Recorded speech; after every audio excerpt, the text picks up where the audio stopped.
আসসালামু আলাইকুম এভরিওয়ান, আমি শাবানা। তোমরা সবাই কেমন আছো? আশা করছি ভালো আছো। আমি তো খুব ভালো আছি। মেয়ের জন্যই নতুন চামচটা নিয়েছি, তাই ভাবলাম এটাকে নিয়ে খাওয়াতে বসে পড়ি।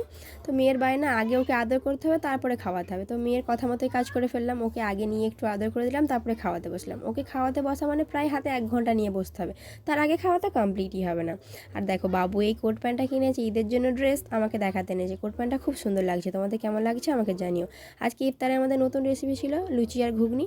তো আমি লুচিগুলো বেলতে বসে পড়লাম। লুচি আমি ঠিকঠাক বেলতে পারি না, তবুও চেষ্টা করলাম করার জন্য। আমি বেলে দিচ্ছি, এদিকে বুনু ভেজে নিচ্ছে। তারপরে সব কটা লুচি ভেজে আমরা সুন্দরভাবে সাজিয়ে নিলাম। ইফতারগুলোকে কেটে নিলাম। ইফতারগুলোকে কেটে সুন্দরভাবে সাজিয়ে দিলাম। আজান হয়ে গেল। আলহামদুলিল্লাহ, আমাদের ইফতারটা আজকে খুব ভালোভাবে কেটে গেল। আজকে 22টা রোজা কমপ্লিট হয়ে গেল। তারপর সন্ধ্যা হতেই মেয়ের বায়না যে পাপার সঙ্গে একটু বাইরে ঘুরতে বের হবে। তো পাপা নিয়ে ঘুরতে বেরিয়েছে, তারপরেও পাপাকে মারছে। দেখো, মেয়ে আর পাপার দুষ্টুমি দেখো। এইভাবে আমার মিনি ব্লগটা শেষ করলাম। ভালো থেকো সকলকে, খোদা হাফেজ বন্ধুরা।